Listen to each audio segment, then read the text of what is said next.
Berdoalah masing-masing dalam hati, menyatakan kerinduanmu kepada Tuhan. Di dalam firman-Nya, Tuhan tampil yang adalah jawaban dari segala sesuatu persoalan dalam hidup kita. Bapa di surga, dalam nama Tuhan Yesus Kristus, kami yakin Engkau ada di tengah-tengah kami, Tuhan. Engkau siap mendengarkan segala keluhan kami, dan sekarang lebih dari itu Engkau siap juga untuk menjawab kami lewat firman-Mu. Sekarang Tuhan, biarlah Engkau pun berkemurahan bagi kami, oleh kuasa Roh-Mu yang suci memberikan kami pertolongan, untuk kami bisa mampu mendengarkan firman-Mu, memusatkan hati dan pikiran kami dalam menerima firman-Mu untuk kami lakukan dalam kehidupan kami sekalian. Dan dengan segala keberanian hati kami bertindak untuk melakukan firman-Mu, ya Bapa. Kuasa-kuasa kegelapan yang bisa mengganggu kami, mau menghancurkan segala pemusatan hati dan pikiran kami, oh Tuhan, dan mengganggu jalannya pemberitaan firman-Mu, bersatu hati kami memanggil nama Engkau buat usir dia.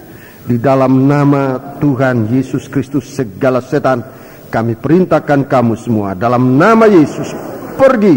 Darah Yesus yang berkuasa. Terima kasih Tuhan, haleluya. Terima kasih. Segala puji hormat dipersembahkan bagi Dikau dalam nama Tuhan Yesus Kristus. Haleluya. Amin.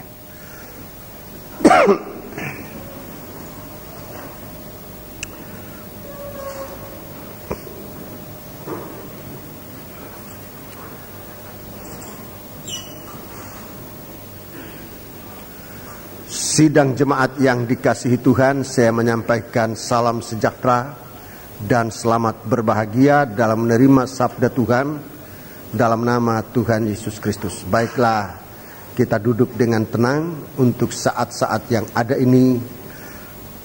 Kita bisa mengikuti pemberitaan firman Tuhan dengan tekun dan dalam ketenangan, agar kita bisa mengerti firman-Nya, dapat menerima, menangkap jawaban-jawaban dari firman Tuhan, menjadi kekuatan dalam iman kita, dalam pengikutan kita, menjadi penghiburan di dalam keadaan apapun yang sempat membuat kehidupan kita gelisah dan tidak dapat melakukan pekerjaan kita, melakukan ibadah kita, melakukan doa penyembahan kita dengan tenang.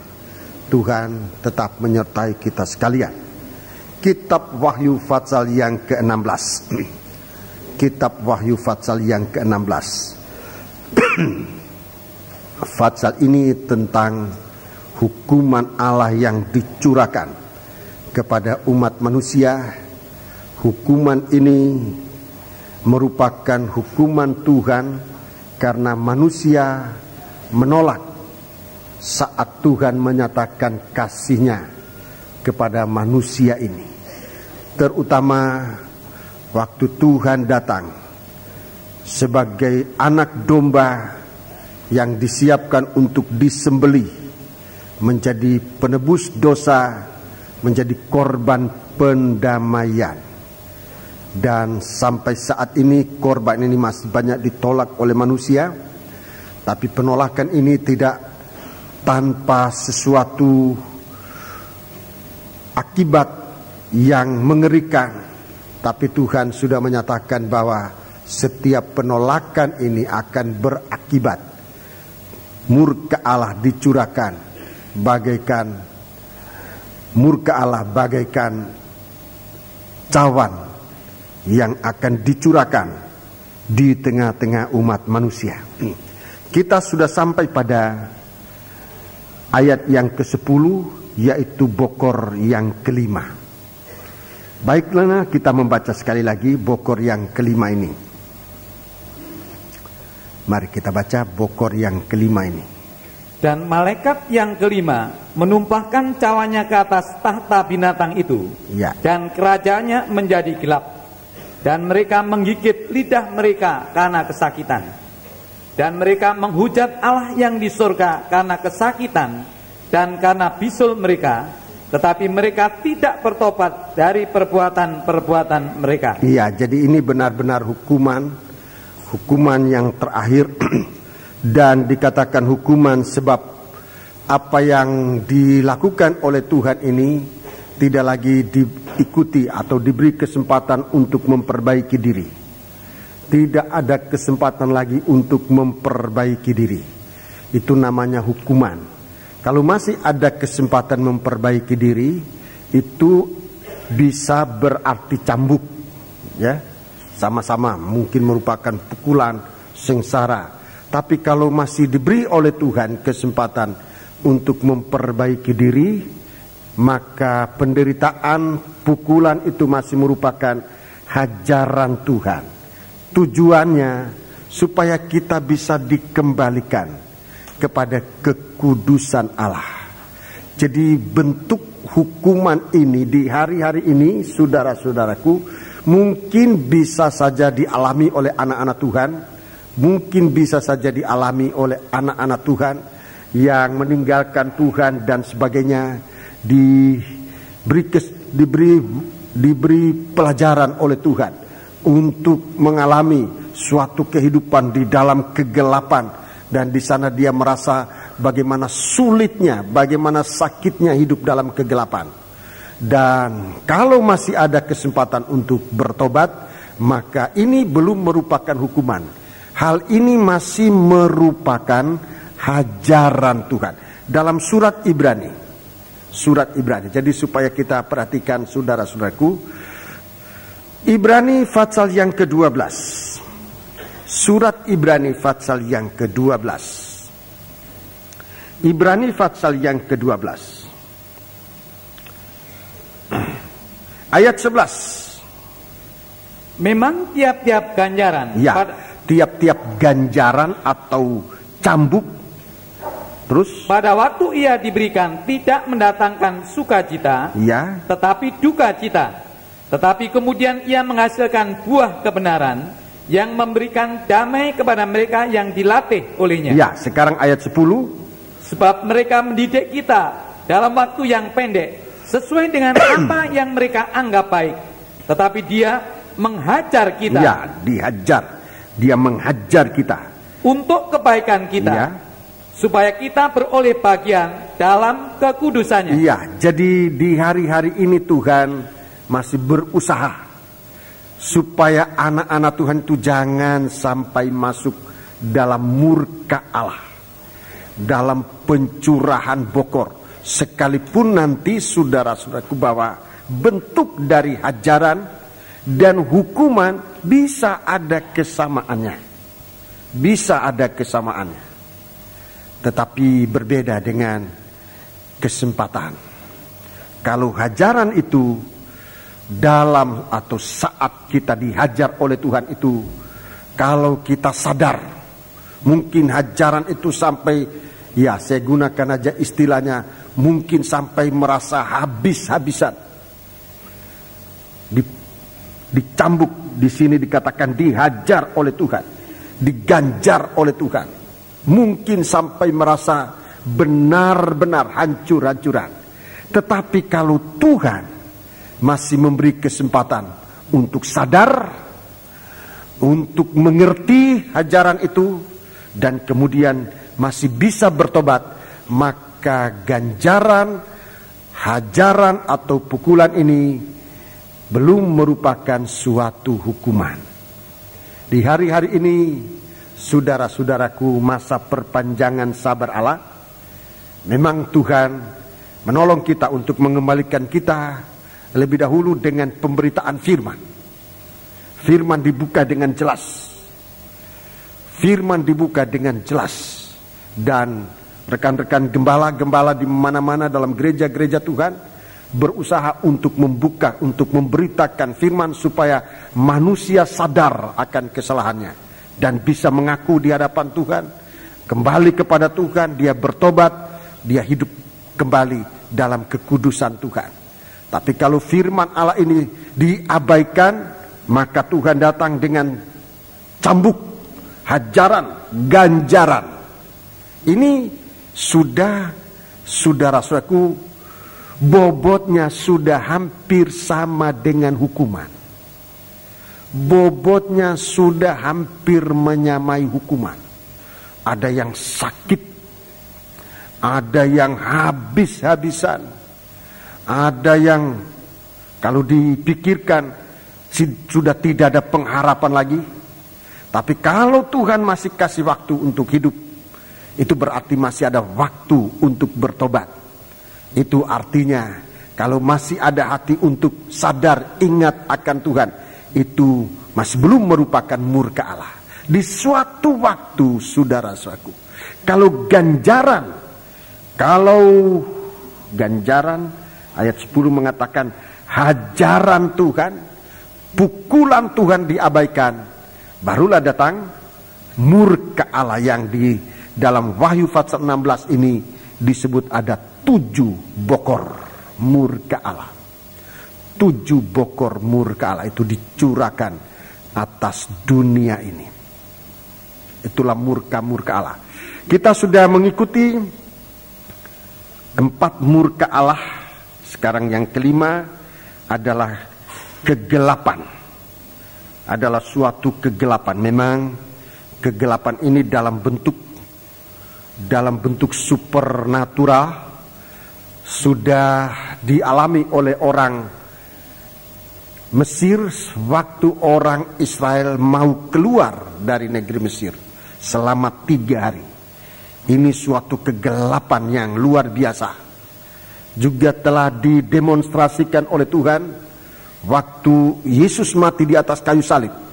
Selama 3,5 jam kegelapan terjadi dari 3 jam. Dari jam 12 sampai jam 3 petang terjadi kegelapan yang hebat.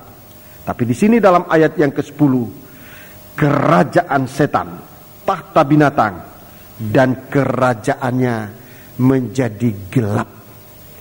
Kerajaannya menjadi gelap.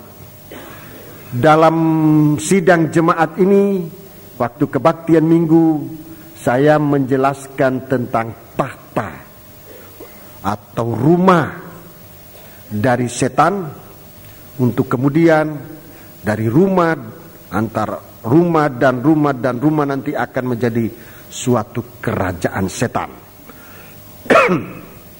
Saudara-saudaraku, yang menjadi kerajaan setan di dalam Matius pasal 12 ayat 43 sampai 45, buat rekan-rekan hamba Tuhan, tentu saudara dapat memeriksa ayat-ayat ini. Di sana setan menemukan sebuah rumah yang nanti akan dijadikan istananya, tempat tinggalnya bersama 7 setan yang lain. 7 kepala setan, 7 setan yang paling jahat, ya. Dengan kondisi dari rumah itu, nomor 1, rumah itu kosong. Roh manusia yang kosong, tanpa kasih Allah, tanpa firman, tanpa Roh El Kudus. Ini roh yang kosong. Ini berbahaya.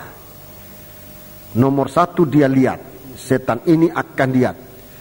Apalagi orang Kristen. Orang Kristen ini, saudara-saudaraku, adalah orang-orang yang tadinya kafir.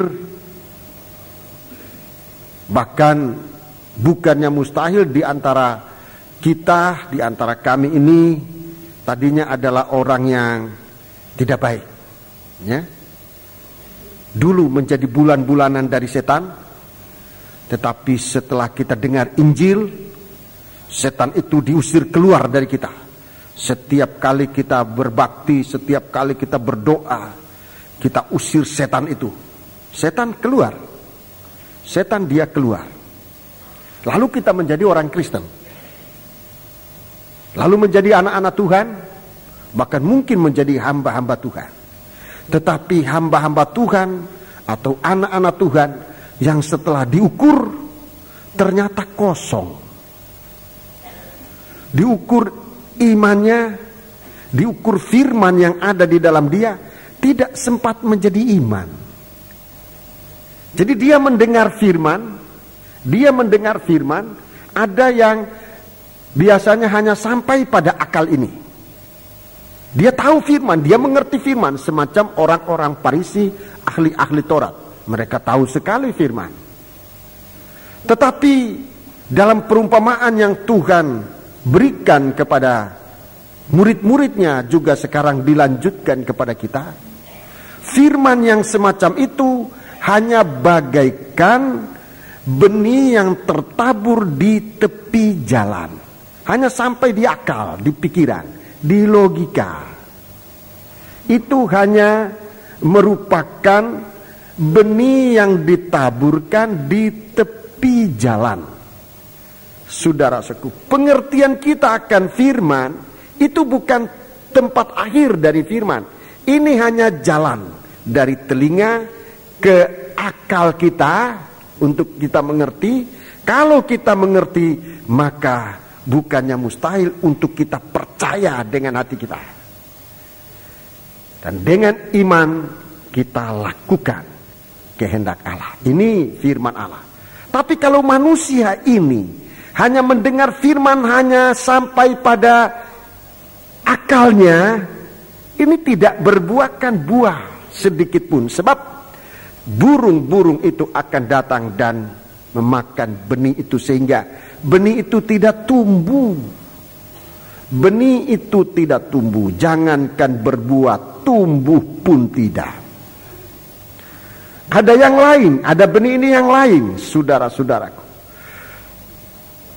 Ditaburkan, menyimpang, tidak ke dalam hati, tidak ke dalam pikiran. Sebab waktu pikiran kita, waktu kita mendengar firman Tuhan, pikiran kita tidak dipusatkan. Yang dalam doa selalu saya sebutkan, Tuhan tolong kami untuk dapat memusatkan hati dan pikiran. Mengapa harus berdoa demikian?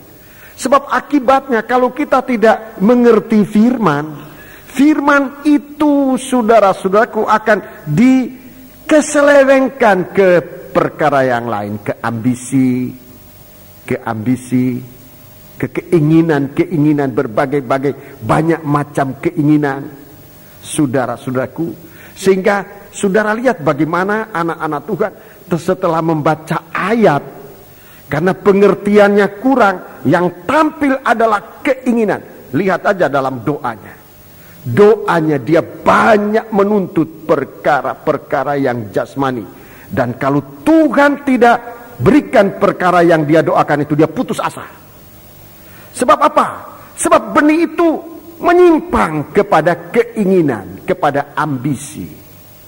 Ini pun orang Kristen semacam ini bisa bertahun-tahun, bisa lama menjadi orang Kristen, tetapi merana bagaikan tumbuhan yang tumbuh mati, tidak mau, mati enggan.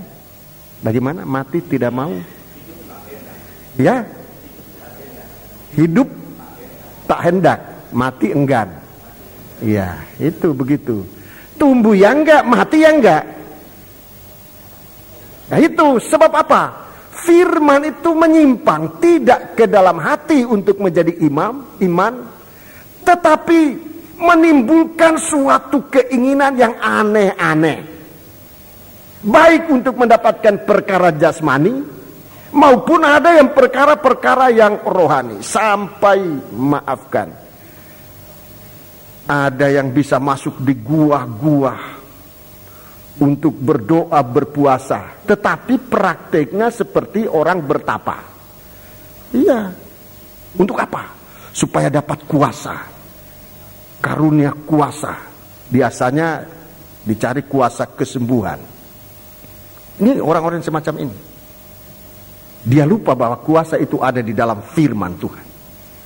Itu ayat-ayat disebutkan oleh Tuhan. Jadi ada orang-orang semacam ini. Ada orang semacam ini berdoa, berpuasa, tapi tujuannya untuk keinginan, kelihatan rohani, tetapi Yang namanya setan dia sudah lihat, wah ini kamu ini suka yang aneh-aneh. Kalau setan bisa memberikan kepada dukun-dukun, kepada segala macam kuasa-kuasa untuk berbuat macam-macam, dia lihat hamba Tuhan macam ini, ya dia bisa kuasai. Dan itu banyak, sudah banyak terjadi. Ini kita harus jaga. Mengapa bisa demikian? Sebab dia lihat hati itu kosong dari firman. Firman dia dengar, tapi ada yang hanya sampai di akal, ada yang malah menyimpang kepada keinginan, ada yang menyimpang kepada emosi. Dia salah mendengar firman, sebab waktu itu mungkin aja ngantuk. Dia dengar hamba Tuhan bicara apa, dia singgung saya ini. Pasti istri saya atau suami saya sudah cerita sama pendeta ini. Pulang istri digebukin, kamu sudah cerita sama pendeta ya. Padahal tidak begitu. Dia mendengar salah. Emosinya hidup. Firman Allah, saudara-saudaraku, dia tidak terima, tapi emosinya yang dihidupkan oleh setan. Jangan itu perhatikan. Jadi setan itu dia lihat menjadi orang Kristen ini, apa firman yang kita terima itu kita mengerti untuk kemudian kita lanjutkan menjadi iman dan hidup oleh kebenaran Tuhan dalam firman itu. Kalau itu ada, setan akan tidak berani ganggu apa-apa. Ini anak Tuhan. Demikian juga dia lihat hati anak Tuhan itu ada roh atau enggak, ada roh Allah atau tidak. Salah satu wujud praktek dari roh Allah dalam kehidupan kita, roh Allah itu dengar-dengaran. Roh Allah itu dengar-dengaran. Itu yang harus dimiliki. Raja Saul kejatuhannya soal ini. Dia tidak memiliki roh dengar-dengaran. Dia jatuh dari kedudukan yang tinggi sebagai raja untuk tidak dipakai oleh Tuhan. Roh tidak dengar-dengaran banyak kali mendapat sambutan dari emosi, mendapat sambutan dari keinginan, lalu melakukan segala sesuatu yang pasti tidak bisa diterima oleh Tuhan. Jadi itulah wujud dan praktik dari roh Allah dalam kehidupan manusia. Manusia yang punya roh itu dengar-dengaran kepada Tuhan, sangat dengar-dengaran kepada Tuhan. Dan itu suatu kebahagiaan yang hanya dapat dimengerti oleh orang yang memiliki roh Allah itu. Yang ketiga, setan lihat apa ada kasih Allah dalam kehidupan orang ini. Apa ada kasih Allah, wujud yang terlalu nyata bagi kasih Allah dalam hidup manusia, yaitu dia memberikan anaknya yang tunggal. Itu wujud dari kasih Allah. Korban Kristus ada di dalam kehidupan kita. Itu wujud dari kasih Allah. Perkataan korban Kristus ini suatu pengertian yang luas sekali. Itu yang akan diperiksa, dilihat oleh setan yang tadinya keluar dari kita. Sekarang kita menjadi seorang Kristen. Di dalam sikap, dalam perbuatan kita, apa landasannya kasih Allah atau tidak? Waktu kita menjadi hamba Tuhan, waktu kita melayani, waktu kita menjadi imam-imam, apa kita taruh korban Kristus sebagai landasan untuk kita bisa lanjut melayani Tuhan atau tidak? Itu kasih yang mula-mula. Tuhan mau lihat di dalam kehidupan kita. Iblis juga mau lihat dalam kehidupan kita. Apa di dalam kehidupan kita ada kasih. Tuhan belum menuntut kasih sempurna, tapi permulaan kasih. Kasih mula-mula itu ada atau enggak? Kasih mula-mula itulah korban Kristus. Itu permulaan Allah mengasihi manusia yang berdosa. Dia memberi anaknya yang tunggal itu, supaya barang siapa percaya akan dia, jangan binasa. Wahyu pasal 2 kita lihat jemaat yang hebat dalam aksinya, tetapi dasarnya keliru, dasarnya tidak ada, dan Tuhan ancam. Jemaat Efesus, Wahyu pasal yang kedua ayat 4. Namun demikian aku mencela engkau, karena engkau telah meninggalkan kasihmu yang semula. Ya, kasih yang mula-mula, kasih yang semula. Kamu meninggalkan kasih yang semula. Dalam Yeremia pasal 2 ayat 2, kasih semula itu adalah perjalanan salib. Berjalan bersama Yesus di padang yang tanpa tetanaman, di padang belantara. Satu kehidupan menderita bersama Yesus Kristus. Itu kesempatan untuk menunjukkan kasih mula-mula. Dalam praktek sehari-hari itu pertobatan. Itu praktek dari kasih mula-mula. Bertobat. Bertobat kita belum sempurna. Kalau kita baru bertobat itu belum sempurna. Itu baru permulaan untuk menjadi sempurna. Nah ini di dalam ayat ini, coba ayat 2. Ayat 2. Wahyu 2. Aku tahu segala pekerjaanmu. Iya, aku tahu segala pekerjaanmu. Ini jadi yang Tuhan periksa di sini adalah imam-imam, adalah orang-orang yang sudah dipercayakan melayani Tuhan. Aku tahu pekerjaanmu. Baik jerih payamu, iya, jerih payamu maupun ketekunanmu. Ketekunanmu. Aku tahu bahwa engkau tidak dapat sabar terhadap orang-orang jahat. Ya. Bahwa engkau telah mencobai mereka yang menyebut dirinya rasul, tetapi yang sebenarnya tidak demikian. Ya. Bahwa engkau telah mendapati mereka pendusta. Ayat 3. Dan engkau tetap sabar dan menderita oleh karena namaku, dan engkau tidak mengenal lelah. Ya, ini kalau kita ukur dengan keadaan kita sekarang, ini imam-imam yang luar biasa. Imam-imam yang luar biasa. Kita lihat sepintas lalu, ini luar biasa. Tetapi apa yang dapat dikerjakan ini, itu bisa dikerjakan tanpa kasih mula-mula. Bisa nyanyi tanpa kasih. Bisa khotbah tanpa kasih. Bisa apa saja kita lakukan tanpa kasih. Tetapi kalau Tuhan periksa, maka pekerjaan itu sia-sia, tidak bisa berbuah, kosong. Semuanya itu akan jadi kosong tanpa kasih. Jadi kasih mula-mula itu korban Kristus yang memberi kita kesempatan untuk bertobat. Dan dengan pertobatan inilah dasar kita memulaikan segala sesuatu pekerjaan. Dan itu akan membawa kita sampai ke Firdaus. Kalau kita bekerja dimulai dengan korban Kristus, mulai dari salibnya Tuhan, saudara-saudaraku, kita semakin dekat dan berhasil untuk masuk ke dalam Firdaus. Pemberitaan di Tanah Toraja saya banyak bicara soal ini, ya, di mana seorang jahat di atas kayu salib, yang sangat jahat. Dia punya waktu hanya sedikit, kesempatan hanya sedikit. Tapi kesempatan yang sedikit itu dia sudah manfaatkan semaksimal mungkin, seefisien mungkin untuk mengatakan sepatah atau satu kalimat. Atau maafkan, 2 kalimat, sebetulnya 2 kalimat. Pertama, suatu pengakuan. Itu kalimat pertama. Kita memang pantas, layak untuk dihukum oleh karena perbuatan kita.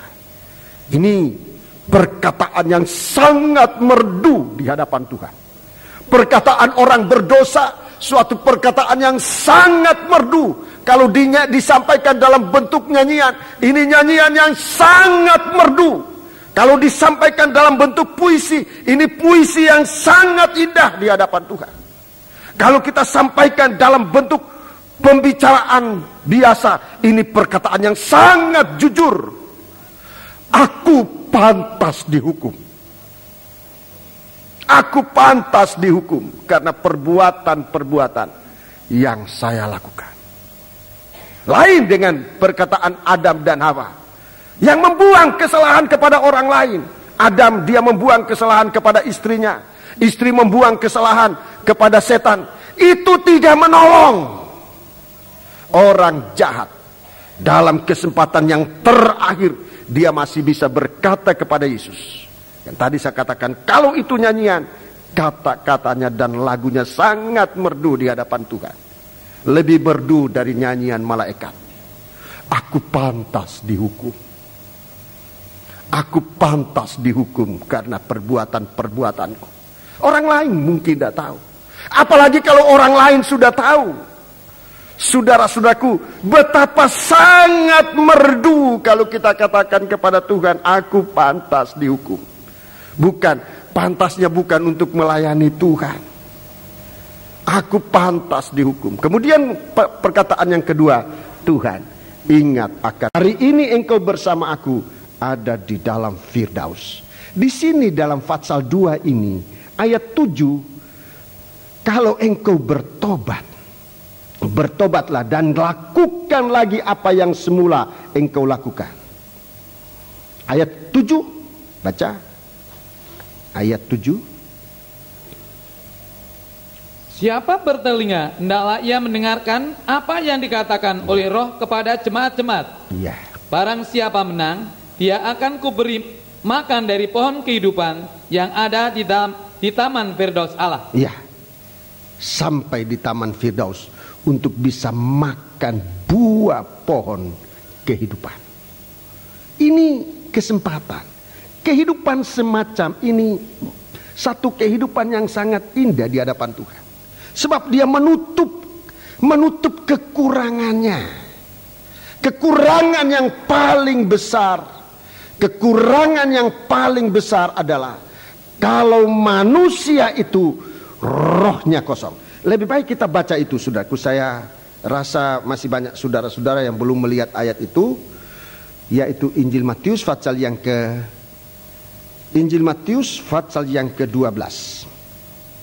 Injil Matius pasal yang ke-12, ya. Jadi manusia semacam ini yang akan menjadi tahta dari setan. Ayat yang ke-44. Ayat yang ke-44. Saudara di rumah baca ayat 43 dan selanjutnya. Ayat 44 dan 45. Atau sekaligus saja kita baca 3 ayat ini, ya. 43, 44 dan 45. Apabila roh jahat keluar dari manusia, iya, ia pun mengembara ke tempat-tempat yang tandus, iya, mencari perhentian, tetapi ia tidak mendapatnya. Jadi roh jahat apabila roh jahat keluar dari manusia, ini artinya ini manusia ini jadi Kristen, menjadi milik Tuhan. Roh yang keluar dari manusia ini adalah manusia ini sempat menjadi orang Kristen. Sebab iman itulah yang menyingkirkan setan dari dalam kehidupan kita. Iman itu yang mengeluarkan setan. Iman kita kepada Yesus Kristus menyingkirkan setan dari hidup manusia. Dan setelah kita menjadi Kristen, apa yang harus kita lakukan? Jangan pikir, sudah jadi orang Kristen, apalagi sudah diberkati, lalu lupa. Mari. Jadi setan ini dia keluar, kemudian dia cari sana sini tempat yang tandus, tapi tidak mendapat perhentian. 44. Lalu ia berkata, aku akan kembali ke rumah yang telah kutinggalkan itu. Maka pergilah ia dan mendapati rumah itu kosong. Rumah itu kosong, bersih tersapu, dan rapi teratur. Iya, jadi ini kondisi dari tempat yang sangat menjadi idaman dari setan, ya. Jiwanya atau rohnya kosong. Ini nomor 1. Rohnya kosong. Rohnya kosong. Setelah dia lihat kepada jiwanya, kepada pengertiannya, orang ini pandai, ya.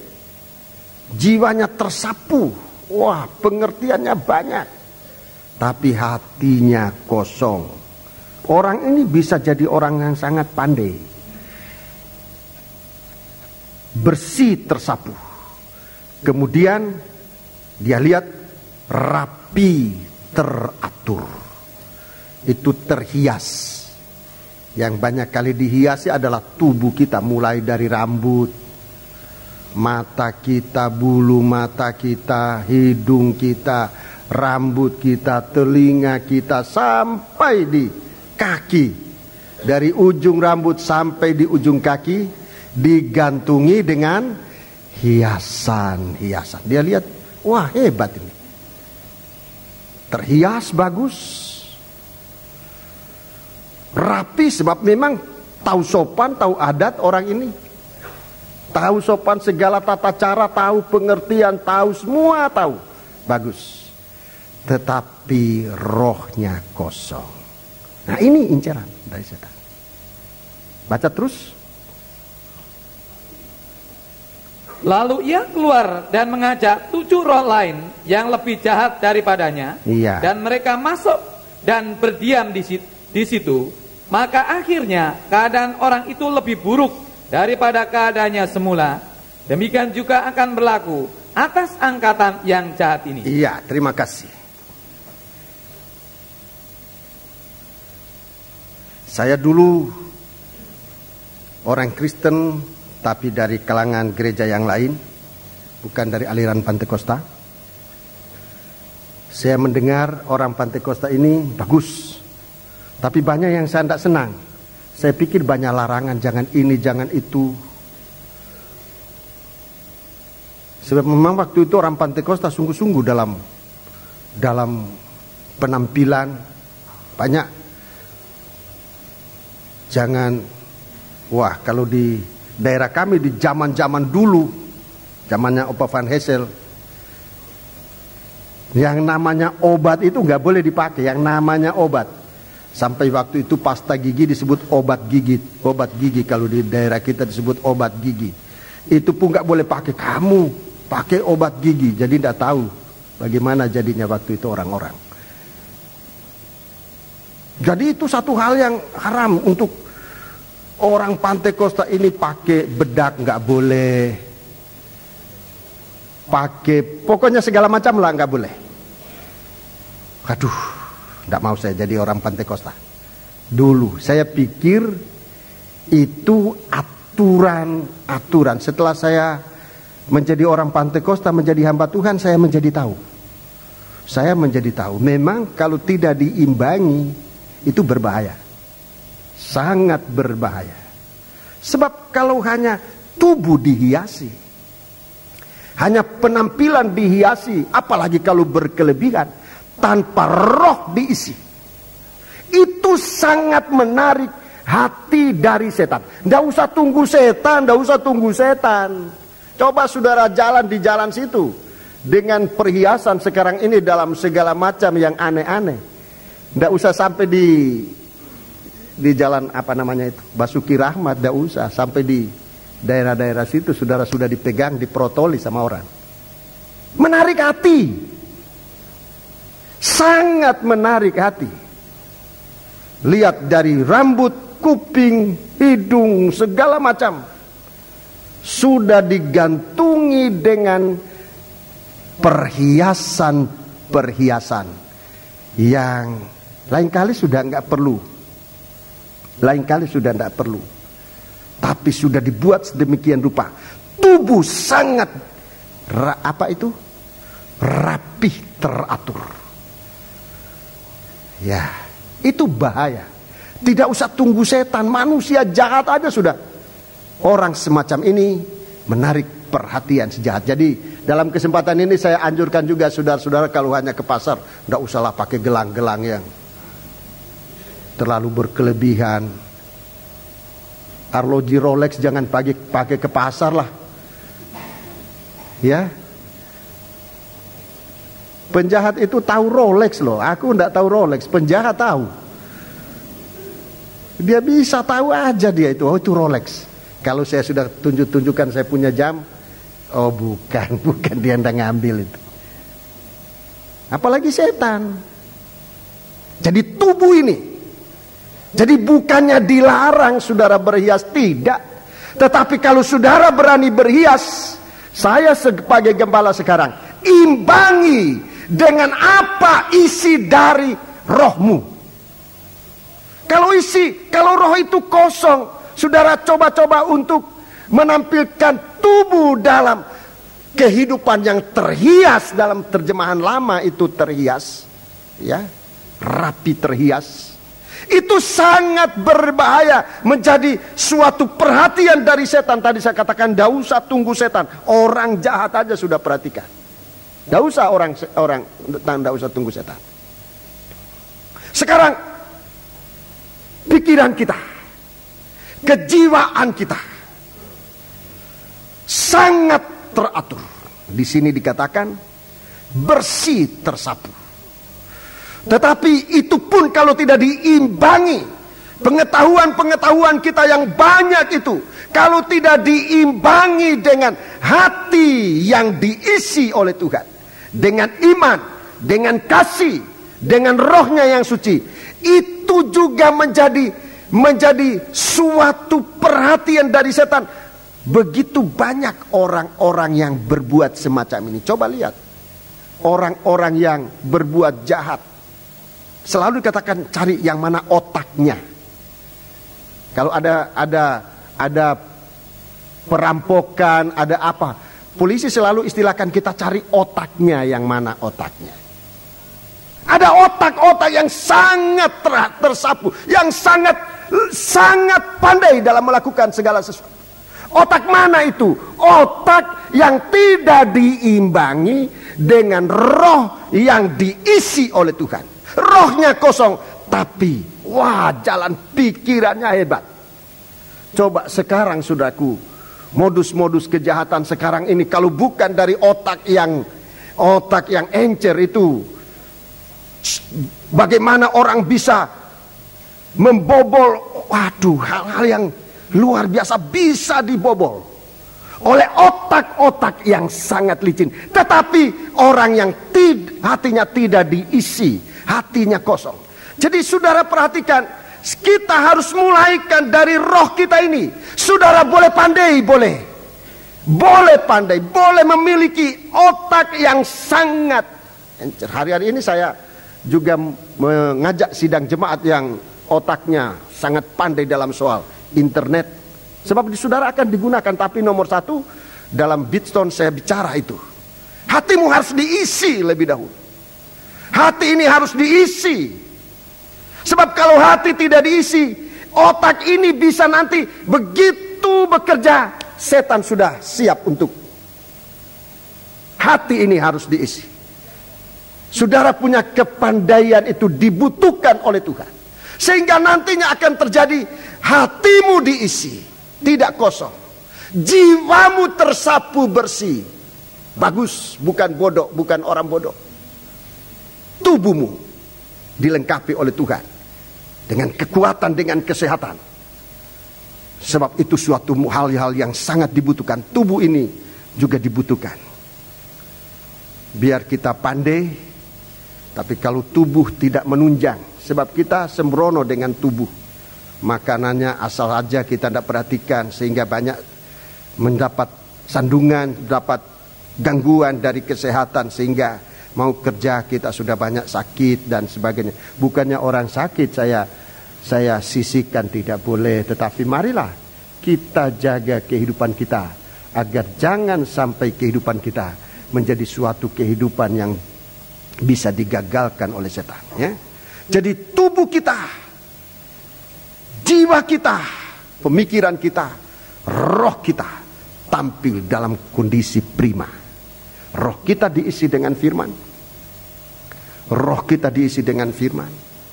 Kepandaian kita bisa berguna. Tubuh kita juga dalam kondisi prima. Orang semacam ini bisa jadi presiden. Sudah percaya? Enggak percaya? Enggak percaya? Ini kualitas pimpinan bangsa. Orang semacam ini bisa, ini dibutuhkan di hari-hari ini. Coba lihat yang dikatakan KKN itu, yang dikatakan KKN Itu bukan orang bodoh-bodoh itu.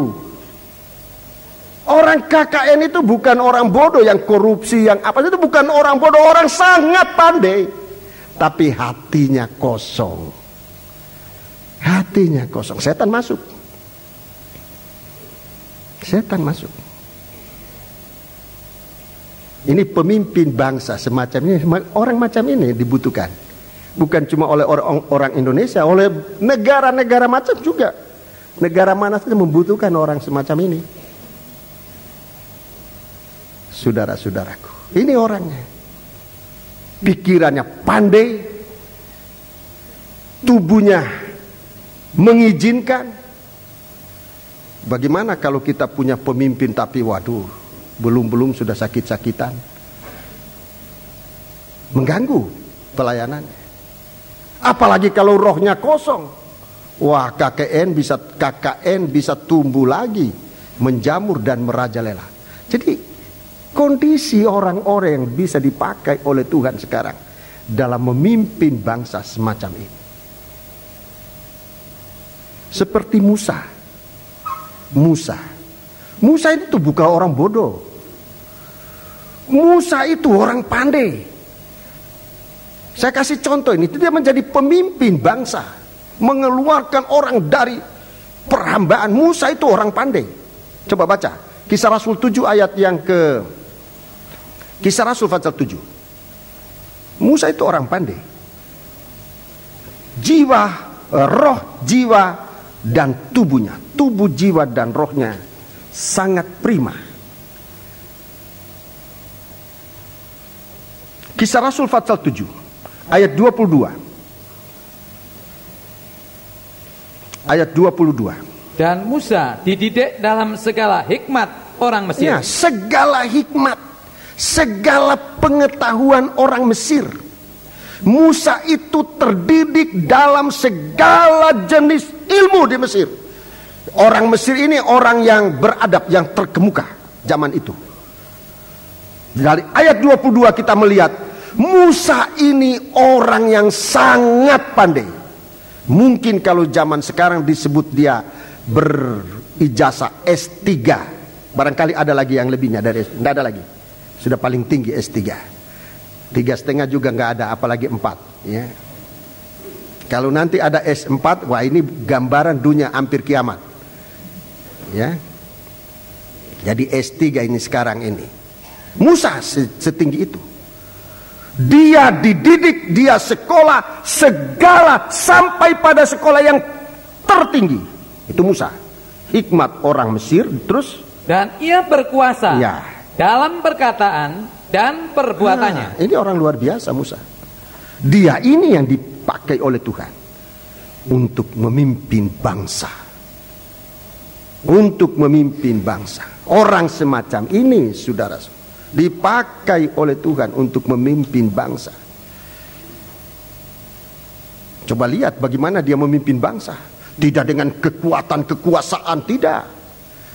Dia memimpin bangsa. Dan dalam kitab Bilangan pasal 12, kitab Bilangan pasal yang ke-12, kitab Bilangan pasal yang ke-12, bagaimana sistemnya dia memimpin bangsa, menunjukkan bahwa rohnya tidak kosong. Saudara-saudaraku, Bilangan pasal 12, kitab Bilangan pasal yang ke-12, Bilangan pasal 12 ayat yang ketiga. Adapun Musa ialah seorang yang sangat lembut hatinya. Ya, Musa adalah orang yang sangat lembut hatinya. Lebih dari setiap manusia yang ada di atas muka bumi. Iya, ini. Tidak dengan kekuasaan, kekerasan yang tidak bisa di dalam kitab Keluaran pasal yang kitab Keluaran pasal yang, mari kita lihat saudaraku, bagaimana orang-orang yang bisa dipakai oleh Tuhan. Kitab Keluaran pasal yang ke-18. Kitab Keluaran pasal yang ke-18.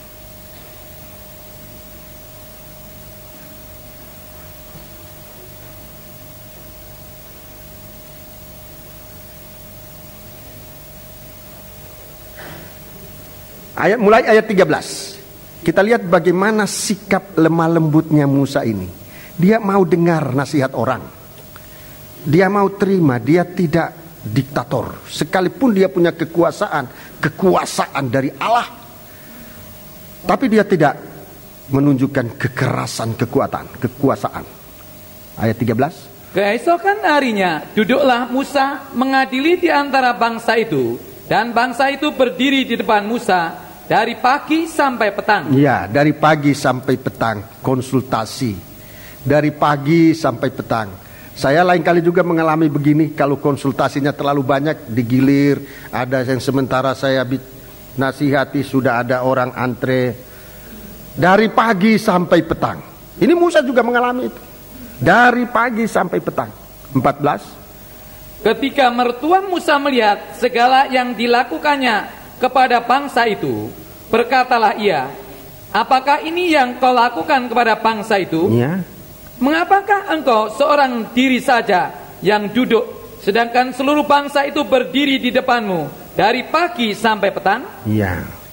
Kata Musa kepada mertuanya itu, sebab bangsa ini datang kepadaku untuk menanyakan petunjuk Allah. Ya, jadi setiap orang mau datang tidak ada yang dia tolak. Datang aja asal mau antre. Datang aja asal mau antre. Ini Musa begitu rendah hati. Datang aja asal mau antre. Terus? Apabila ada perkara di antara mereka, maka mereka datang kepadaku, dan aku mengadili antara yang seorang dan yang lain. Lagi pula aku memberitahukan kepada mereka ketetapan-ketetapan dan keputusan-keputusan Allah. Ya, kita lihat bagaimana sekarang Musa menerima nasihat. Ayat 17. Tetapi mertua Musa menjawabnya, tidak baik seperti yang kau lakukan itu. Ya, mertua Musa ini bukan orang Israel. Mertua Musa ini bukan orang Israel. Terus baca. Engkau akan menjadi sangat lelah, ya. Baik engkau, baik bangsa yang beserta engkau itu, sebab pekerjaan ini terlalu berat bagimu. Ya. Takkan sanggup engkau melakukannya seorang diri saja. Jadi mertua Musa ini seorang imam di negeri Midian, bukan orang Israel, ya. Tapi dia bisa memberitahu nasihat-nasihat, tidak baik apa yang kau lakukan. Engkau akan menjadi sangat lelah, baik engkau bagi bangsa yang beserta dengan engkau ini. Terus? Jadi sekarang dengarkanlah perkataanku. Aku akan memberi nasihat kepadamu, dan Allah akan menyertai engkau. Adapun engkau, wakililah. Ya, sampai di situ ayat 24. Kita melompat ayat 24. Musa mendengarkan perkataan mertuanya itu, dan dilakukannya lah segala yang dikatakannya. Ya, Musa mendengarkan nasihat.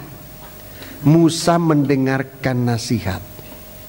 Mau mendengarkan nasihat.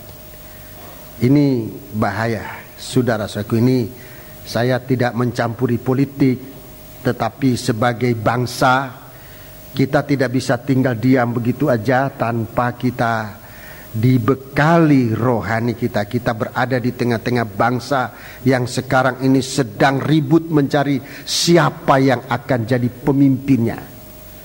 Siapa yang akan jadi pemimpinnya. Kita banyak kali orang Kristen ini diam aja, siapa aja lah, iya aja. Tetapi saatnya kita ini, siapa tahu apa yang saudara bicarakan, di mana saudara berada, mungkin di perusahaan, mungkin saudara di kantor pemerintah dan sebagainya. Saudara saat itu ditanya bagaimana pendapat kamu secara pribadi. Tetapi bagaimanapun pribadinya, saudara orang Kristen, ya sudah mewakili suara Kristen. Saudara bisa berbicara, tidak usah berbantah-bantah. Ini kalau pemimpin itu sok kuasa, ini sangat berbahaya untuk menjelang abad yang akan datang. Apa namanya, milenium yang akan datang. Saudara-saudaraku, pemimpin model itu bukan pada tempatnya lagi. Seperti Musa ini, hati diisi, kepandaian ada, tetapi dengan segala kelembutan dalam tindakan. Ini pemimpin yang kuat. Pemimpin yang macam ini yang dibutuhkan oleh kita semua sekarang, baik kita di Indonesia ini maupun di negara manapun juga. Jadi mari kita lihat sekarang, setan sedang melihat orang yang pikirannya, kepandaiannya hebat, penampilannya kuat, tetapi rohnya kosong. Apa yang akan terjadi? Orang semacam ini akan diisi oleh 7 setan yang lain yang lebih jahat. Dalam 2 Petrus pasal 1. 2 Petrus pasal 1. 2 Petrus pasal 1. Dalam 2 Petrus pasal 1. Nah, orang semacam ini apa wujudnya? 2 Petrus pasal pertama. 2 Petrus pasal yang pertama.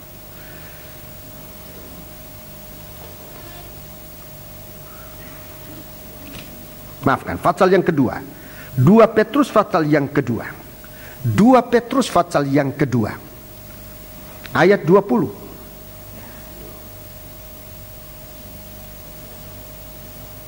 Sebab jika mereka oleh pengenalan mereka akan Tuhan dan Juru Selamat kita, Yesus Kristus, telah melepaskan diri dari kecemaran-kecemaran dunia. Iya, jadi setan itu terlepas dari orang ini. Melepaskan diri dari kecemaran dunia itu artinya setan-setannya itu dikeluarkan semua. Tetapi terlibat lagi di dalamnya. Terlibat lagi di dalamnya. Maka akhirnya keadaan mereka lebih buruk daripada yang semula. Akan lebih buruk. Waktu setan itu kembali dan melihat orang ini kosong, maka orang ini akan diisi dengan 7 setan yang lain, sehingga manusia ini akan jadi lebih jahat dari semula. Ayat 21. Karena itu bagi mereka adalah lebih baik jika mereka tidak pernah mengenal jalan kebenaran daripada mengenalnya, tetapi kemudian berbalik dari perintah kudus yang disampaikan kepada mereka. Bagi mereka cocok apa yang dikatakan peribahasa yang benar ini. Perhatikan.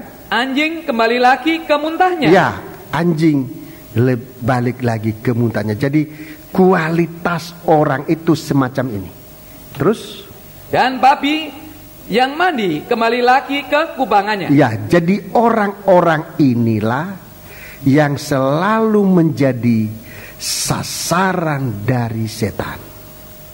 Orang-orang semacam ini jadi sasaran dari setan. Ini keras sekali ini, ayat ini keras sekali. Jadi disamakan dengan anjing dan babi. Disamakan dengan anjing dan babi. Saudara-saudara, disamakan dengan anjing dan babi, orang yang hatinya kosong, tetapi segala sesuatu penampilannya terlalu luar biasa sehingga setan bisa masuk di dalamnya. Orang gambarkan semacam itu. Saudara-saudaraku, dalam suatu pelayanan Tuhan Yesus, dia menemukan seorang yang dirasuk setan. Banyak sekali. Itu setan suruh, waktu Yesus suruh setan itu keluar dari orang itu, maka setan itu minta, suruh kami masuk kepada babi-babi itu. Tuhan Yesus izinkan, ayo masuk kepada babi-babi itu. Babi itu terpelihara, dikasih makan, ada gembalanya, gembala babi. Tapi setan itu masuk kepada babi-babi ini. Jadi mari saudara-saudara kita perhatikan, Tuhan sudah mengajarkan kita jelas supaya jangan menjadi takhta dari setan, supaya jangan menjadi takhta dari antikris, dari nabi palsu. Sekarang saya akan maju tentang hukumannya. Tadi tahtanya saya sudah jelaskan sedikit. Dalam sidang jemaat saya sudah terangkan panjang lebar. 2 kali kebaktian pagi dan sore di sini maupun di Jalan Johor. Sekarang kita kembali Wahyu 16. Tahtanya dan kerajaannya menjadi gelap. Yang namanya kerajaan di sini bukan cuma daerahnya. Kalau daerahnya sudah jelas, dunia ini itu daerah kerajaan setan. Di dalam 1 Yohanes 5, dalam surat 1 Yohanes pasal 5 ayat 19, tolong dibaca. 1 Yohanes pasal 5, tolong baca ayat 1 Yohanes pasal 5, 1 Yohanes pasal yang kelima, ayat yang ke-19 kalau saya tidak salah ingat. Pasal 5 ayat yang ayat yang ke-19. Kita tahu bahwa kita berasal dari Allah, dan seluruh dunia berada di bawah kuasa si jahat. Iya, seluruh dunia ini berada di bawah kuasa si jahat. Ini daerah kerajaan. Tapi yang disebut kerajaannya yang sebenarnya adalah orang-orang yang terpengaruh, terikat dengan kehidupan, dengan sistem kehidupan duniawi. Ulangi, dengan sistem kehidupan duniawi. Kita ini memang hidup di daerah si jahat ini, tetapi kita tidak hidup dalam sistem kehidupan duniawi. Kita di sini menjadi orang asing di dunia ini, tidak menjadi warga kerajaan dunia ini, sekalipun kita hidup di dunia ini. Dalam ayat yang ke-20,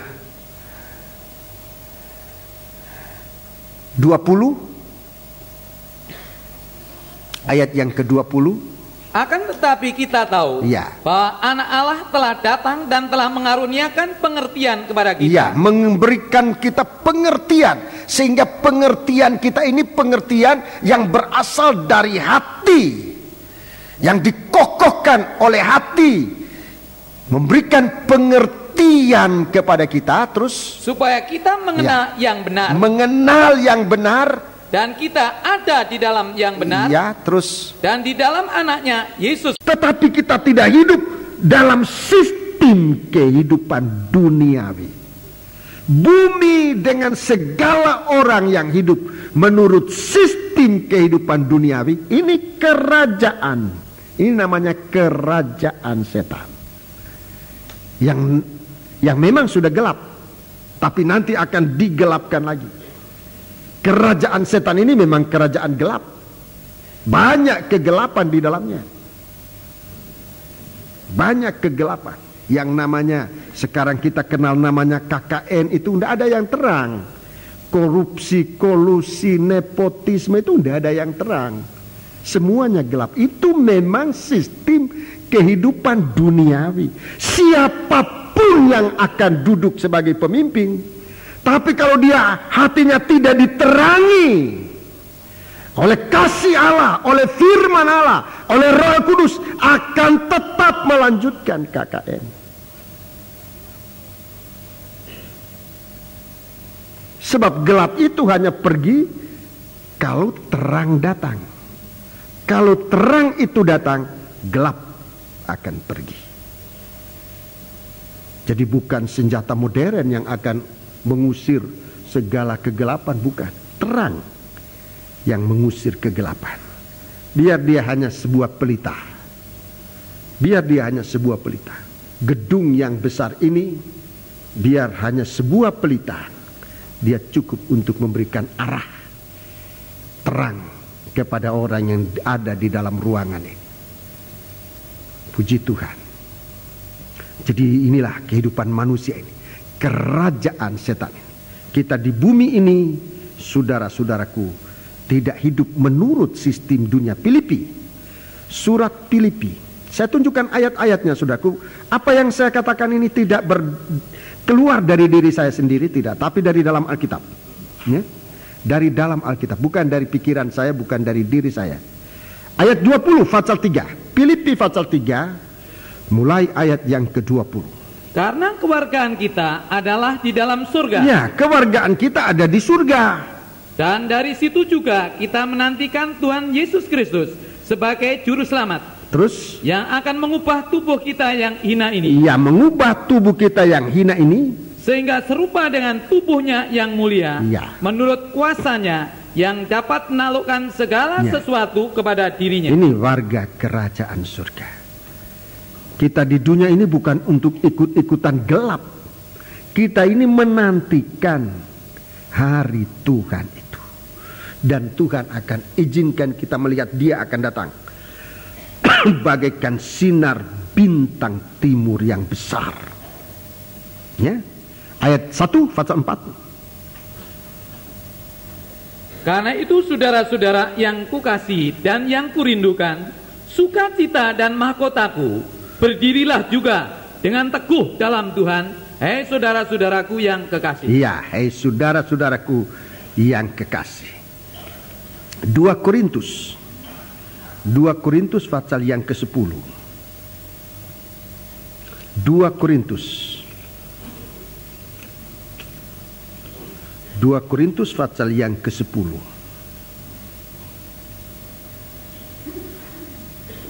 Ayat yang ketiga. 2 Korintus pasal yang ke-10 ayat yang ketiga. Memang kami masih hidup di dunia. Memang kami masih hidup di dunia. Tetapi kami tidak berjuang secara duniawi. Ya, kami tidak berjuang secara duniawi. Karena senjata kami dalam perjuangan bukanlah senjata duniawi. Jadi kita ini tinggal di dunia ini, dunia negara kita ini sedang dalam perjuangannya. Kita bukan tidak berjuang, tapi perjuangan kita bukan secara duniawi. Ulangi ayat 4. Karena senjata kami dalam perjuangan bukanlah senjata duniawi. Ya, bukan senjata duniawi, baik senjata kuno, senjata maupun senjata modern, bukan. Senjata kami bukan senjata duniawi, melainkan senjata yang diperlengkapi dengan kuasa Allah. Senjata yang diperlengkapi dengan kuasa Allah, yang sanggup untuk meruntuhkan benteng-benteng. Sanggup untuk meruntuhkan benteng-benteng. 5. Kami mematahkan setiap siasat orang. Mematahkan setiap siasat orang. Merobohkan setiap kubu yang dibangun oleh keangkuhan manusia. Keangkuhan manusia. Untuk menentang pengenalan akan Allah. Iya. Kami melawan segala pikiran dan menaklukkannya kepada Kristus. Terus. Dan kami siap sedia untuk menghukum setiap kedurhakaan bila ketaatan kamu telah menjadi sempurna. Ya, inilah harus menjadi kondisi orang Kristen di hari-hari ini. Ini kondisi orang-orang Kristen di hari-hari ini. Rohnya diisi. Sebab itu rajinlah dalam ibadah untuk mengisi roh ini. Memang dalam ibadah ini banyak labanya, banyak keuntungannya. Tapi kalau kita beribadah hanya untuk mengejar laba keuntungan cara jasmani, kita masih berbahaya. Kalau roh kita kosong, saat pemberitaan firman Allah tidak menarik hati kita, saat doa tidak menarik hati kita, saat kita memuji Tuhan tidak menarik hati kita, roh kita akan kosong. Tuhan bisa saja mengizinkan kita untuk menerima berkat-berkat, tapi kalau berkat jasmani itu tidak didukung oleh roh kita yang diisi oleh Tuhan, maka bisa berbahaya. Setan akan masuk. Apa yang terjadi? Penggelapan akan bisa terjadi. Sebab memang kerajaan itu kerajaan gelap. Kerajaan setan itu kerajaan gelap. Kita kembali dalam Wahyu 16. Wahyu 16. Saya kira untuk sementara ini saya sudah menerangkan tentang tahta dan kerajaan dari setan ini. Sekarang hukumannya adalah kegelapan. Sudah gelap, masih dihukum dengan kegelapan. Coba bayangkan betapa gelapnya manusia itu. Dalam Injil Matius pasal yang ke-6, kalau matamu jahat, maka seluruh tubuhmu gelap. Dan alangkah dahsyatnya kegelapan itu. Itu sedikit bayangan yang Tuhan berikan kepada kita. Tapi dalam perjanjian lama, saudara-saudaraku, kita membaca lebih dahulu yang menerima hukuman ini. Orang yang menerima hukuman Allah, jelas yang pertama orang fasik. Semua hukuman ini dijatuhkan kepada orang fasik, itu nomor satu. 7 murka Allah, 7 bokor murka Allah dicurahkan pertama ke orang fasik. Itu pertama. Jadi semua pencurahan bokor ini arahnya ke orang fasik. Air menjadi darah, lautan menjadi darah. Itu sebenarnya bicara orang fasik. Itu yang pertama. Di sini dalam hukum, dalam murka yang kelima ini juga nomor 1 jatuh ke atas orang fasik. Mari kita baca supaya ada ayatnya. Ayub 18 ayat 5 dan 6. Ayub 18 ayat 5 dan 6. Kita baca Ayub pasal yang ke-18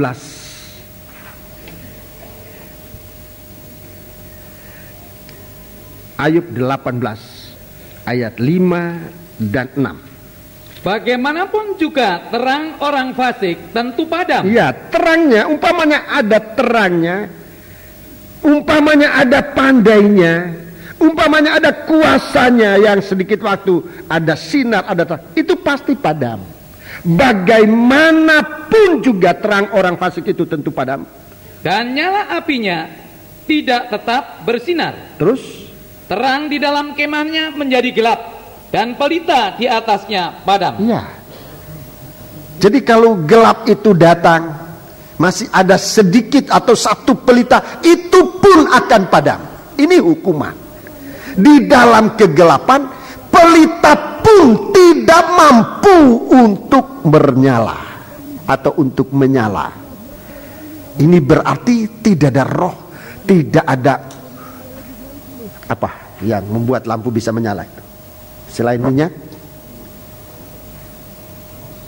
oksigen. Tidak ada oksigen. Itu artinya orang tidak bisa hidup. Tidak ada orang bisa hidup. Kalau orang mau gali sumur, kalau sudah terlalu dalam, dites, turunkan dulu pelita. Kalau pelitanya sampai di dasar itu masih nyala, berarti di bawah itu masih ada oksigen, boleh turun. Tapi kalau sampai di bawah, di dasar, pelitanya nyala, itu berarti oksigen tidak ada lagi, nggak bisa hidup. Di sini orang fasik itu, di dunia aja sudah sulit hidupnya, apalagi di dalam kerajaan surga. Dia bisa memiliki segala sesuatu, bisa. Tetapi yang namanya kehidupan tidak tergantung pada sedikit banyaknya harta, tidak. Yang namanya kehidupan tergantung dari bagaimana kita menerima berkat yang banyak kali kita tidak pernah perhitungkan itu sebagai berkat, yaitu oksigen yang kita pakai untuk hidup itu. Tidak pernah kita anggap itu berkat. Ayo datang bro, ya kalau ada berkat. Yang namanya berkat itu uang, itu berkat. Tapi kalau bernapas bukan berkat. Coba Tuhan tarik itu, sehingga pelita pun tidak menyala. Itu artinya tidak ada oksigen, kesempatan untuk hidup di bumi ini pun Tuhan tidak kasih. Ini namanya hukuman.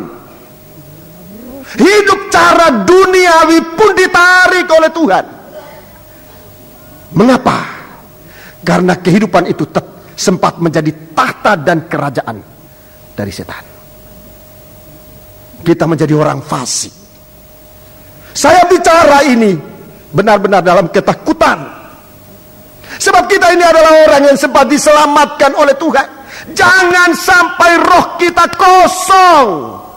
Rajinlah mencari firman. Jangan hanya duduk begitu aja. Apalagi duduk sambil main-main, sambil mencari tempat yang bisa lolos firman Allah, tidak bisa dengar betul. Jangan sampai begitu. Lihat, itu sistem hidupnya orang fasik. Sudah gelap, untuk hidup cara duniawi pun tidak dapat kesempatan. Betapa beratnya. Betapa beratnya. Jadi ini nomor 1. Orang yang akan menjadi, yang menerima hukuman kegelapan itu, orang fasik. Orang yang hidup dalam kegelapan sampai pelitanya pun tidak bisa menyala. Sungguh-sungguh mengerikan. Yang kedua, Amsal 20 ayat 20. Amsal 20 ayat yang ke-20. Amsal 20 ayat yang ke-20. Siapa yang mengutuki ayah atau ibunya? Siapa yang mengutuki ayah dan ibunya?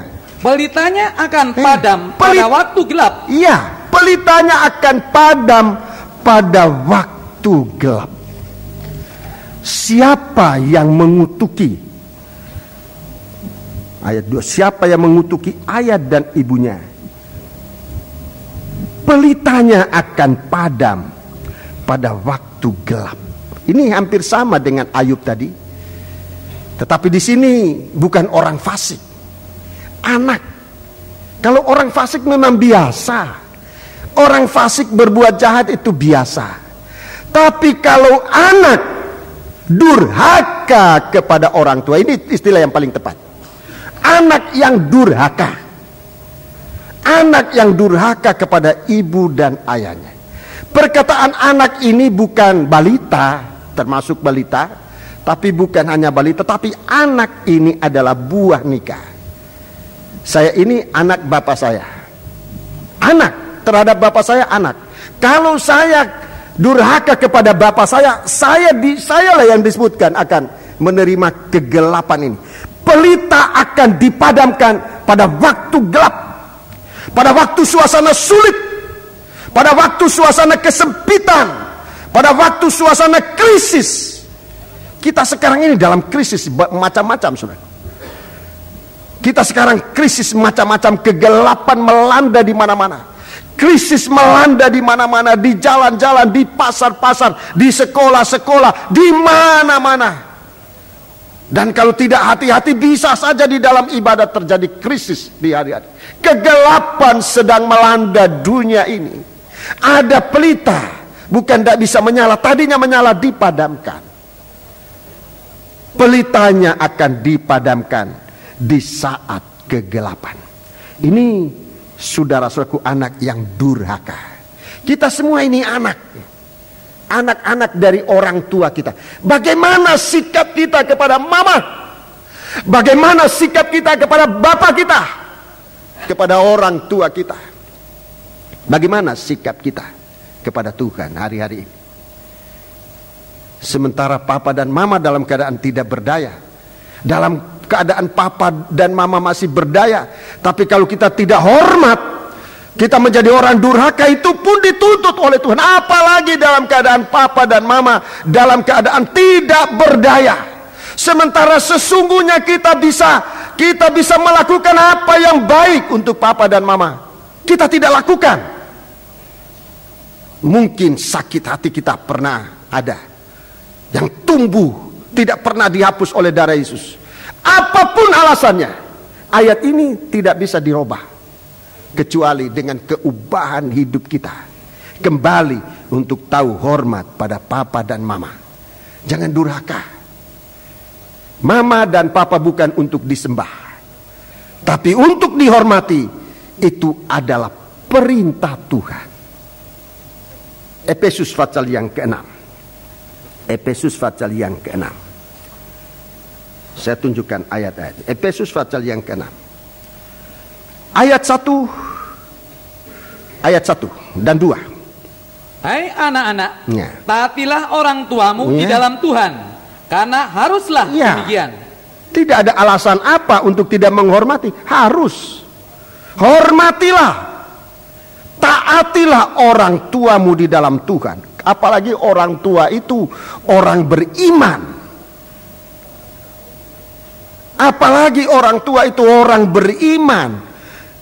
Taatilah orang tuamu di dalam Tuhan, karena haruslah demikian. Ya, terus hormatilah ayahmu dan ibumu. Terus ini adalah suatu perintah yang penting, seperti yang nyata dalam janji ini. Iya. Supaya kamu berbahagia dan panjang umurmu di bumi. Iya. Puji Tuhan. Ini janji kebahagiaan dan kekekalan hidup, panjang umur di bumi ini Itu artinya suatu kekekalan dalam hidup ini. Surat Timotius, surat 1 Timotius pasal yang kelima.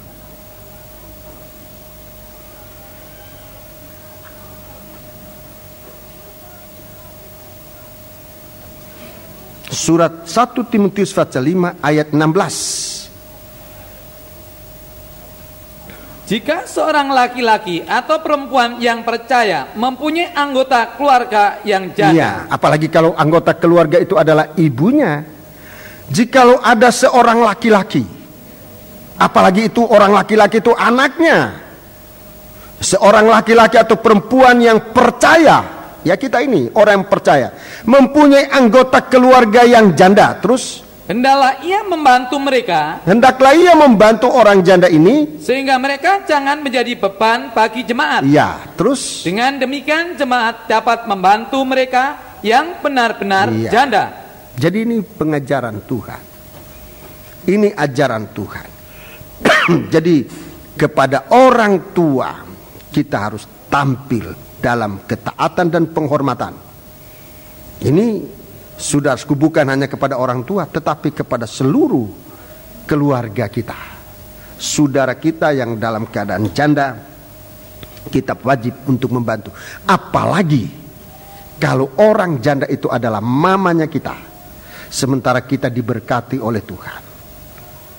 Ya, ini perhatikan. Jadi yang kedua yang dihukum oleh Allah adalah anak yang durhaka. Anak yang durhaka. Mungkin masih banyak ayat-ayatnya, tapi malam ini saya tidak akan perpanjang ayat-ayat itu. Yang ketiga, yang ketiga,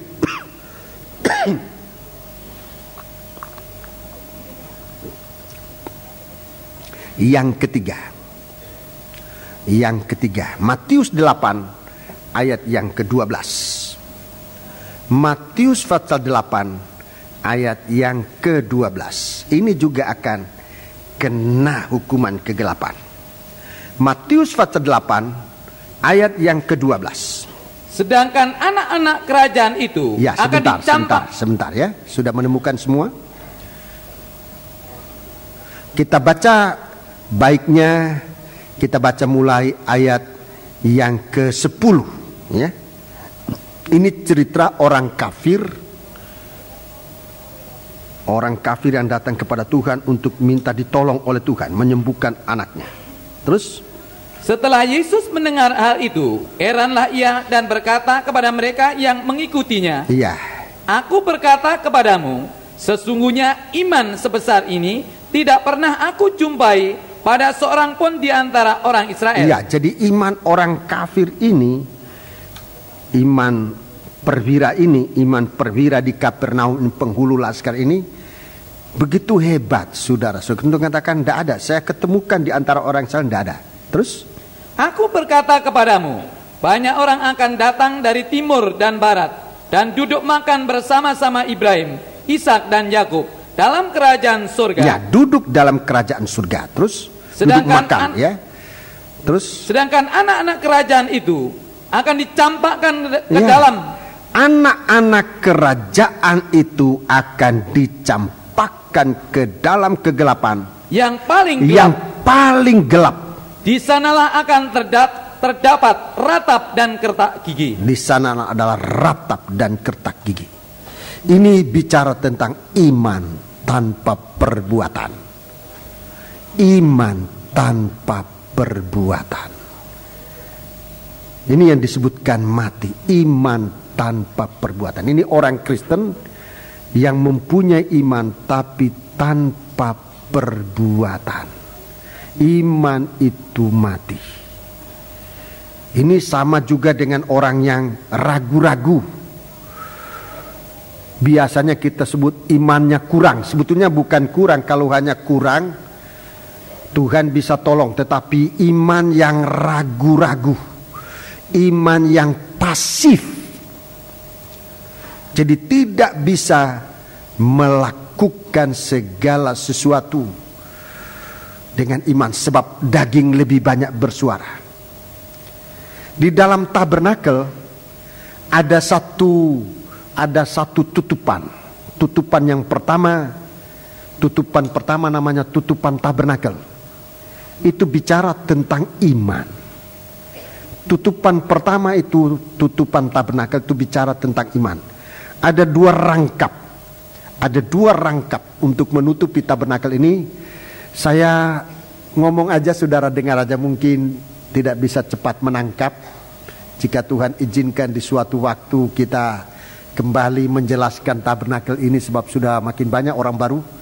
Saudara-saudaraku, dan pengajaran ini harus dibaharui selalu dalam penjelasan. Jadi tutupan itu ada dua rangkap. Rangkap pertama itu untuk menutupi ruangan suci. Menutupi ruangan suci. Rangkap pertama menutupi sepenuhnya ruangan suci. Itu namanya iman. Tapi sesudah rangkapan pertama ini ada rangkapan kedua. Itu untuk menutupi ruangan maha suci. Ini perbuatan iman. Kalau dihitung di dalam tabernakel, maka pertemuan antara dua rangkap ini, pertemuan antara dua rangkap tutupan ini tepat di atas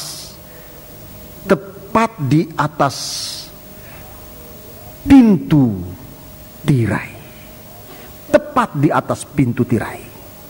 Jadi pertemuan antara iman dan perbuatan iman itu tepat di atas tirai. Arti dari tirai adalah perobekan daging. Itu arti dari tirai. Itu perobekan daging. Jadi saudara-saudaraku, iman untuk dapat melakukan perbuatan iman, satu syarat yang tidak bisa ditawar adalah daging ini harus dirobek. Selama daging tidak mengalami perobekan, selama daging tidak dirobek, orang tidak bisa melakukan perbuatan iman. Dia percaya. Tapi kalau dalam dagingnya, daging itu bergelora dengan keinginannya, bergelora dengan emosinya, bergelora dengan pikirannya sendiri, dia tidak akan pernah bisa melakukan perbuatan iman. Mengapa?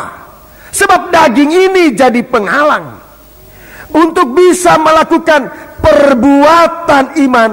Maka daging ini harus dipendam, harus dikuburkan, harus dimatikan. Baru iman itu leluasa untuk mengadakan perbuatan iman yang menghidupkan. Dan kehidupan itu kehidupan kekal. Marta dan Maryam coba-coba untuk mengemukakan daging saat Yesus mau membangkitkan Lazarus. Mereka mengemukakan pikiran daging. Kalau engkau ada di sini, saudaraku enggak mati. Itu daging. Selama mereka berpikiran demikian, Lazarus tidak pernah akan dibangkitkan. Di waktu mereka bisa memendam pikiran daging ini, dia membawa Yesus ke tempat Lazarus dikuburkan. Sampai di kuburan, daging ini masih berbicara waktu Tuhan katakan, buka tutupannya. Apa yang dikatakan oleh pikiran Marta dan Maryam? Sudah 4 hari di dalam kuburan, dia sudah berbau busuk.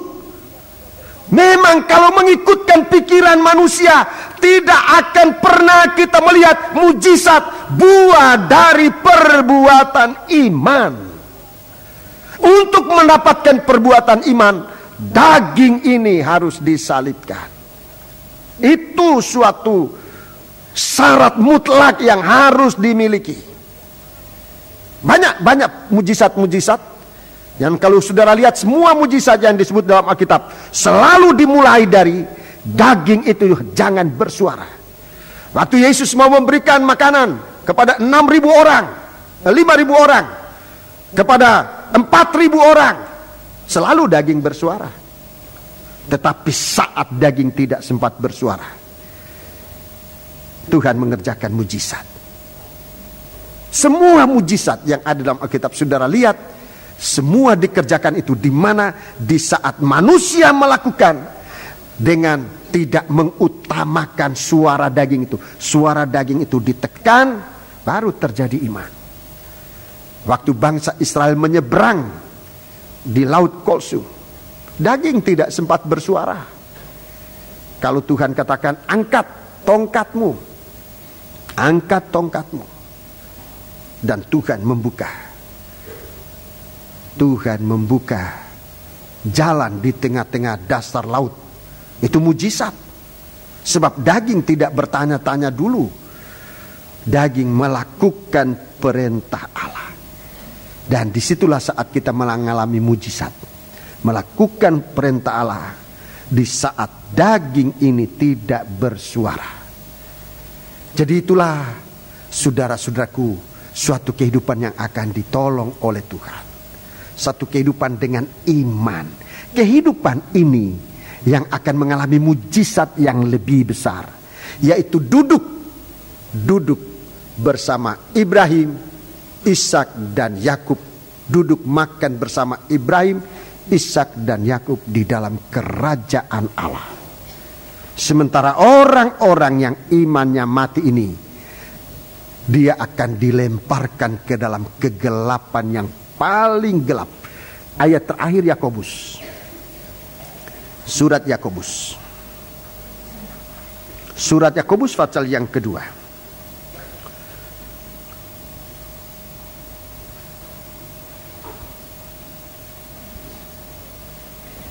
Surat Yakobus pasal 2 ayat 14 sampai 26 seluruhnya saudara baca di rumah ya. Ayat 14 sampai 26 seluruhnya baca di rumah, waktu sudah terlalu cepat. Kita baca sekarang ayat yang ke-26. Pasal 2 Yakobus pasal 2 ayat 14 sampai 26 ini dibaca di rumah. Kita membaca ayat 26. Sebab seperti tubuh tanpa roh adalah mati, Iya. demikian jugalah iman tanpa perbuatan adalah mati. Iya, adalah mati. Iman kalau kita laksanakan menjadi hikmat.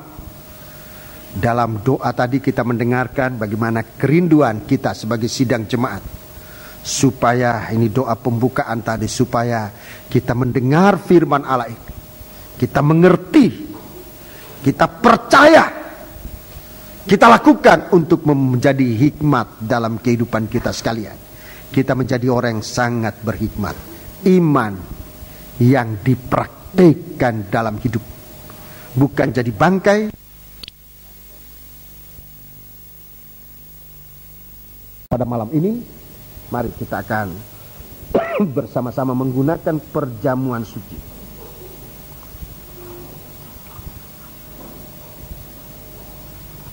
(296) nyanyian rohani.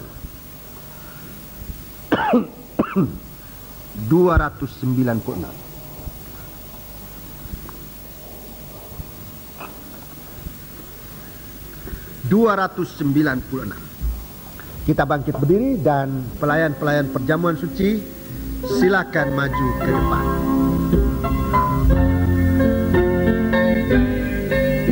Nyanyikan ini dengan iman. Kata-kata yang mengandung iman, menimbulkan iman satu dengan yang lain.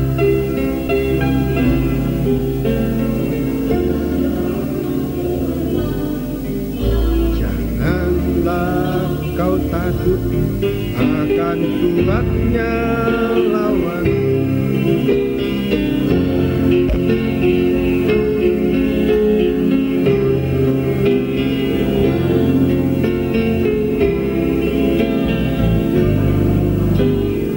Ulangi dari atas.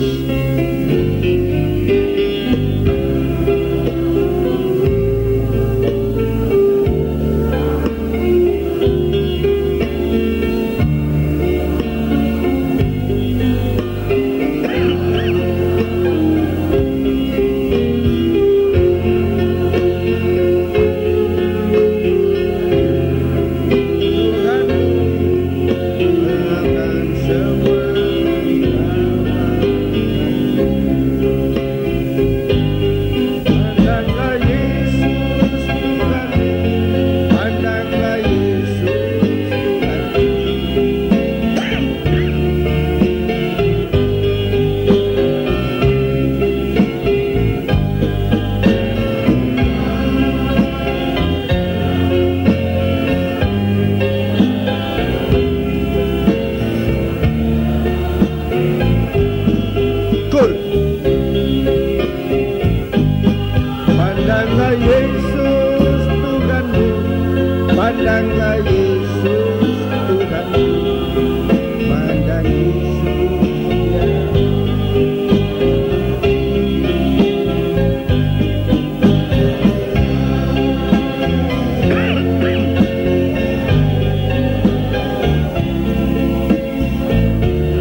dengan ukur perlahan-lahan. Ada dua sasaran pandangan. Ada dua sasaran pandangan. Kalau kita memandang beban dan percobaan, iman kita mati.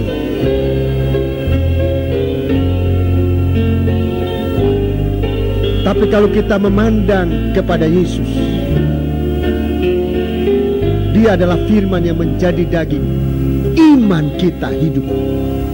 Jangan kau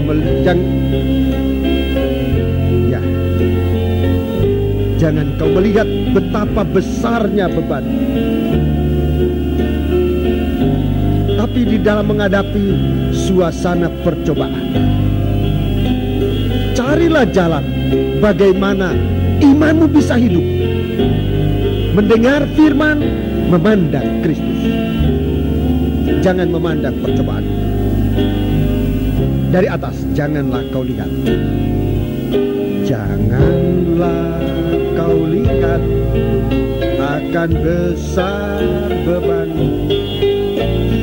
Janganlah kau takut akan kuatnya lawanmu. Kita adalah anak-anak kerajaan yang harus memiliki iman yang hidup. Haleluya. Tuhan memberikan kita iman, bukan iman yang mati, tapi iman yang hidup, sebab Dia sudah bangkit dari kematian. Haleluya. Pandanglah Dia. Haleluya. Dia Raja, Dia Allahku, Dia Gembala yang setia, Dia sanggup menolongmu. Dalam Dia ada jawaban bagiku. Pandanglah Yesus Tuhanmu, pandanglah Yesus Tuhanmu, pandang Yesus, Dia Raja, Dia Allahku. Dialah Gembala yang setia, Dia sanggup menolongmu. Dalam Dia ada jawaban. Kor dengan U, kalau saudara ingin menyembah Allah, sembahlah Dia. Musik melakukan kor ini. Haleluya. Haleluya. Haleluya. Haleluya. Kita menyembah Dia dalam roh dan dalam kebenaran, agar iman yang lemah dikuatkan. Bahkan iman yang sudah mati sekalipun, di saat kita mendengar firman dan memandang wujud Kristus, iman kita dihidupkan, diaktifkan kembali. Haleluya, haleluya. Sembahlah Dia. Haleluya, haleluya. Haleluya, haleluya.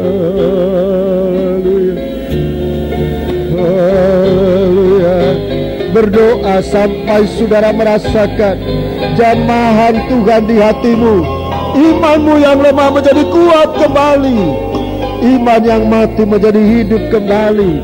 Haleluya, haleluya. Haleluya, haleluya. Haleluya, haleluya. Haleluya, haleluya. Haleluya.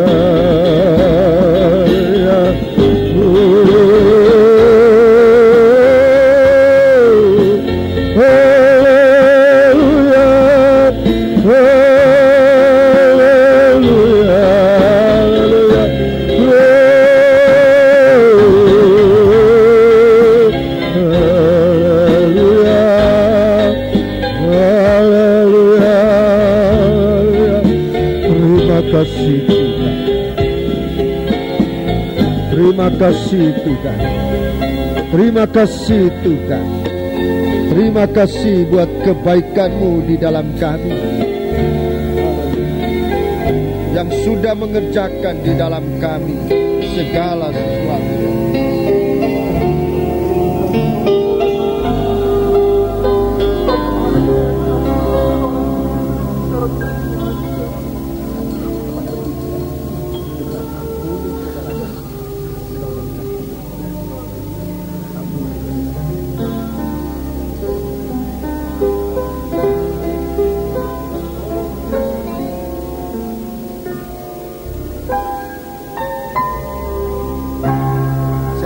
kesempatan.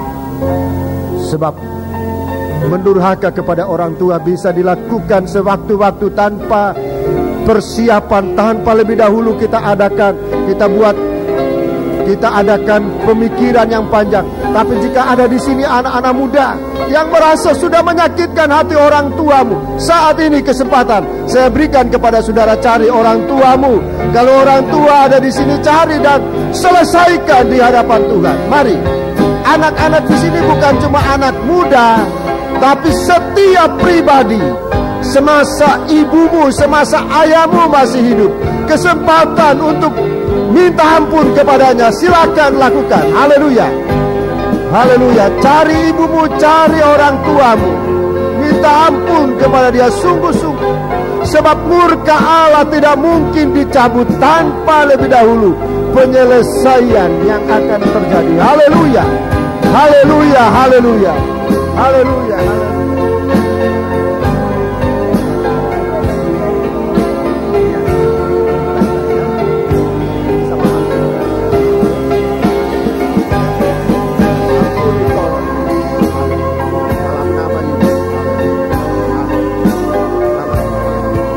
Cari mama, cari papamu, sementara masih bisa diselesaikan. Haleluya, haleluya, haleluya, haleluya, haleluya, haleluya, haleluya. Kalau orang tuamu ada di sini, kesempatan ini indah. Haleluya, haleluya. Jadilah anak yang diberkati oleh Tuhan. Waktu sudah sangat dekat sekali. Haleluya. Firman Tuhan dibukakan untuk kita sadar, sesadar-sadarnya. Haleluya, haleluya, haleluya. Kalau orang tuamu ada di rumah, sekembalinya dari sini, mungkin mertuamu, ayah mertua atau ibu mertuamu, saudara sudah sakiti hatinya dengan ulah, dengan kata-kata yang pedis. Tolong selesaikan di hari ini. Haleluya, haleluya, haleluya, haleluya, haleluya. Terima anak-anak. Ingat masa depan dari anak-anak. Ingat masa depan dari anak-anakmu. Dia masih mendapat kesempatan untuk mendengar firman. Haleluya, haleluya, haleluya, haleluya, haleluya, haleluya. Angkat tanganmu dua ke atas kalau semua sudah terselesaikan. Cabut akar itu. Haleluya, lama-lama saya haleluya, haleluya, haleluya. Engkau teladan sangat besar bagi kami, sebab Engkau sudah taat kepada Bapa di surga, bahkan rela mati, bahkan mati di atas kayu salib Tuhan. Haleluya, untuk mengajarkan kami ketaatan kepada orang tua. Oh, haleluya, haleluya, haleluya, haleluya, haleluya, haleluya, haleluya, haleluya. Haleluya. Terima kasih. Haleluya. Turunkan tangan, taruh di atas hatimu. Kita berdoa bersama-sama. Taruhlah tangan di atas hatimu. Tuhan, kami datang kepadamu dalam status kami sebagai anak. Orang tua kami sudah meninggal, tidak ada lagi di bumi ini. Kami mendengar firman-Mu Tuhan. Sebagai anak kami tidak luput dari kesalahan di masa lalu. Tapi sebagai manusia kami tidak mendapat kesempatan lagi meminta ampun kepada orang tua kami yang sudah mendahului kami Tuhan. Sekarang kami dalam status kami sebagai anak. Kami mohon ampun oh Tuhan. Ampuni kami, cabut segala kedurhakaan kami kepada orang tua kami, sehingga berbuahkan anak-anak kami juga berbuat yang tidak layak. Ampuni kami, dan jangan dosa ini turun kepada anak cucu kami Tuhan. Tetapi biarlah Engkau potong saat ini ya Bapa. Kami ingin melihat anak-anak kami menjadi anak-anak yang taat dan dengar-dengaran. Cucu kami, bahkan turun-temurun kami adalah orang-orang yang taat kepada Engkau Tuhan. Sekarang Bapa, kami sebagai orang tua, dalam status kami sebagai orang tua, banyak kali kami sudah membuat anak kami menjadi tidak taat, menjadi mendurhaka tanpa kami sadar. Seperti Nuh pada waktu luput dari banjir yang besar. Keteledorannya sudah membuat anak-anak menjadi durhaka. Tetapi Tuhan, Engkau masih memberi kami kesempatan sebagai orang tua. Kami mohon ampun Tuhan, haleluya. Matikan kiranya segala teladan contoh yang tidak baik dalam kehidupan kami, dalam nikah kami sebagai orang tua mereka. Ampuni kami dan biarlah kami menampilkan teladan-Mu dalam kehidupan kami semua.